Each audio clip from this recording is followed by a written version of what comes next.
Today, we're gonna dive back into the ZOA garden in the lagoon and add the tank's first fish.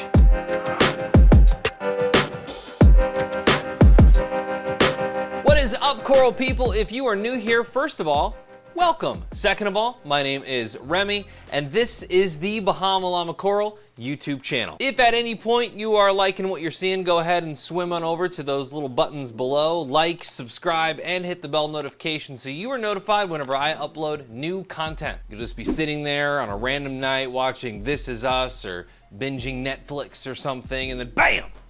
Remy's there with the notification. Wow. YouTube, check out the video, get notified. Okay, done with the plugging. Good Lord. I've been wanting to add a fish to the lagoon for quite some time. As you may or may not know, the Llama's Lagoon has been up for quite a while now, and it is more than ready for some fish inhabitants. Before we go back in time to see what fish I ended up getting, I wanted to say there are two stipulations to the fish that I chose for this tank. Number one, which didn't really happen. I wanted a fish that was gonna do a job, whether that be something with pests or algae. And number two, I would also like to have a fish that I've never had before. So we are headed to the Corner Reef, which is my local fish store that I like a lot. And we're gonna go see if we can find something for the lagoon. Oh, and when we get back from the fish store, I also wanna clean up all these frags all over the sand. It's become kind of a crazy mess in there, and we'll go ahead and add those Zoas to the garden as well. I knew that I needed to stay small with the fish. The lagoon is only 25 gallons, so mainly I stayed in the nano section of the store. They had a great selection of firefish, cardinals, clowns, and gobies, all perfect for nano tanks. Ultimately, I decided to go with a unique pair, something I wasn't anticipating getting, but I got the Wheeler's goby and a pistol shrimp. When you get them as a pair, it was $35, so it didn't break the bank, and these two will be perfect for the lagoon. Easy to care for, reef compatible, and Live Aquaria suggested a minimum tank size of 10 gallons, so this is perfect. Now, I have yet to see these two pair up. In fact, I have not seen these shrimp out yet, but when and if that happens, I'll have to do a video on it for sure. And if you have any other fish suggestions, please leave them in the comments below. I'd be open to maybe 1 to 3 more fish in here. So as we get an update on the ZOA garden, I just wanted to make mention of this, be totally transparent. A couple of the ZOA strains didn't make it, and I'm not really 100% sure why. It's weird because most of these ZOAs are unbelievably fat and healthy. My hypothesis with this is that the emerald crab didn't have a ton of leftover food to scavenge because there's no fish in there. So there wasn't a whole lot of extra stuff to eat or consume. So he got a taste for coral. And I know there's controversy whether or not emerald crabs are reef safe or if they eat corals or not, but I think I caught him in the act one night just totally destroying some of my superstar Zoanthids, and I was like, nope, you're out, you're gone, see ya. All right, let's go add some new stuff and clean up this mess in the lagoon. So we are gonna need to replace a couple of Zoanthids that decided that they were going to either melt or the emerald crab went ahead and got a taste for coral or something. Most of these are fat and happy, so we're gonna go ahead and just, wherever the emerald crab took those, I'm gonna go ahead and put another ZOA in its place. So let's just go ahead and start cutting some of these off the plugs and gluing them to the rock. Now, I don't really know what happened here, but I noticed that the acid reflux, the Jason Fox acid reflux had just kind of like come away from the frag plug, so that's gonna be really, really easy. We're just gonna go ahead and glue that back down where what appears to be these speckled cracks were. This will look good too because it's gonna go right next to the hallucination.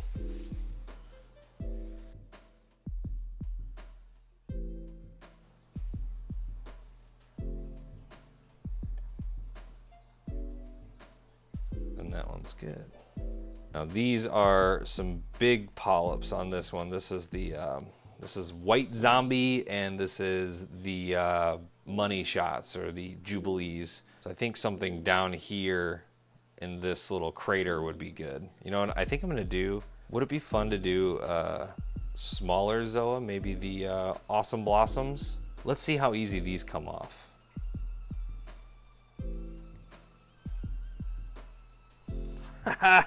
They all came off easy. So what I'm gonna do is I'm just gonna go ahead and glue this entire piece down here, because Awesome Blossoms, if you know anything about Zoas, they're very, very small, but they pack some serious color punch. And it'll be nice to kind of contrast these giant polyps, because the white zombies and the money shots are huge.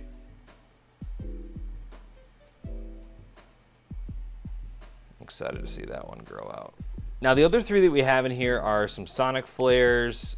I believe these are pink hippos, and then we've also got rainbow trolls from Golden Basket. These are really cool too, so let's find a spot for the rainbow trolls next. I think we can actually get a separate frag out of these too. That's why I've got some of these plugs. See how they're totally split right here? We should be able to just take the stem off of the plug and just lop that right in half.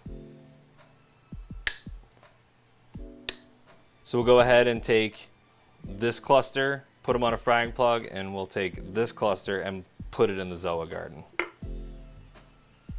Oh, it blends in okay. It's not too bad. You know, you always got to think ahead. This frag swap's coming up, and these rainbow trolls are really nice. So I think these might be going in the to sell pile.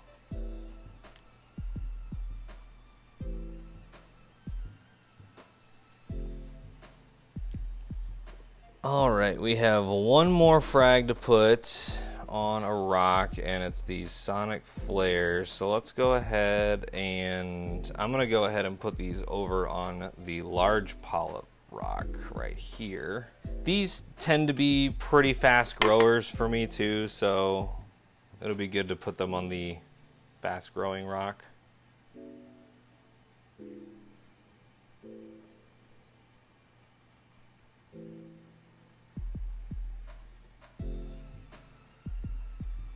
All right, I think that does it for today. I mean, we've accomplished two things. We got a bunch of frag plugs out of the sand, which is gonna be better aesthetically, and all of these Zoas now refreshed in the Zoa garden. Hopefully these will all take off. We won't have to worry about having to replace them in the future. Another good thing about getting frag plugs out of the sand is now that I have a pistol shrimp, who knows where this guy's gonna tunnel. So it's good to get everything out of the sand and out of his way just to be cautious. All right, let's put these back in the tank. I'm really kind of excited just to step back and let the lagoon grow for a little bit. And at this point, I don't plan on adding anything else for a while, says every reefer ever. But I'm serious. I really want to give this thing some time to grow out, and I don't want to add too many corals at once, because there's quite a few new corals in the tank. I don't know if you noticed, but the original idea for the lagoon was to do softies only. So we're talking leathers, we're talking zoanthids and mushrooms, that kind of thing. However, I had to bend when I got some great LPS. I got this gorgeous yellow hammer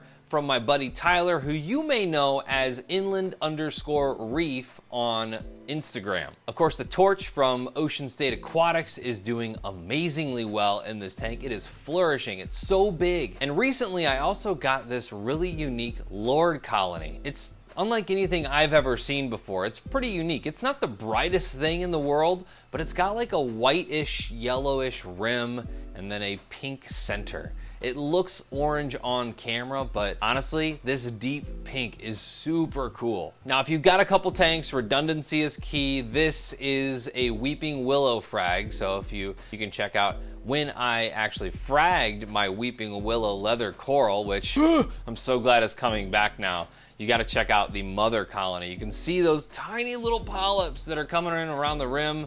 It is growing back, and she's coming back healthy. Now, aside from all the Zoa frags, I really think that this tank is really turning out to be something cool. And what's funny, and I think this happens to a lot of us, is we think we're gonna just do like a species-only tank where it's gonna be just Zoanthids or just rockflower anemones or, you know, just anemones, something like that. But then it always turns into a mixed reef. That might be you. I'm finding out that that's me too, because I just love all coral. Now, the only exception to that is I really don't see myself putting any SPS in the lagoon tank, but you know, never say never. We'll see what happens. Now, if you wanted to start up your own lagoon tank and you wanted to get a whole bunch of coral right off the bat from a really reputable dealer, I would suggest you go to Ocean State Aquatics. That's osachoice.com. They've got tons and tons of selection.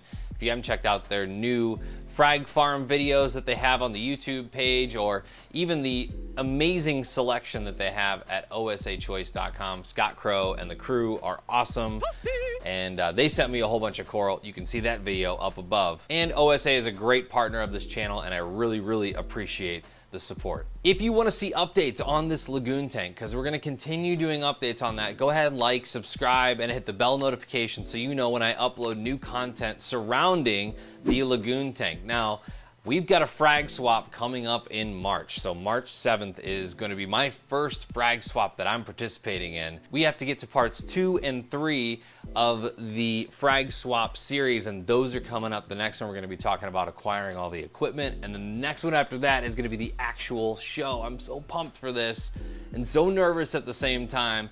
But if you've ever been thinking about selling in a swap, this will be a great series to reference back to. In the comments section below, tell me what is your favorite frag swap. That could be something local like Frag Farmers Market. That could be something national like Reefapalooza or Aquashella. Go ahead and leave that in the comments section below. And maybe we can meet each other at one of those. Those videos popped up, didn't they? This is kind of like the cue to wrap everything up and, you know, stop jibber jabbing and talking about things that aren't even related to coral. Okay, go watch the other things and subscribe. That'd be awesome.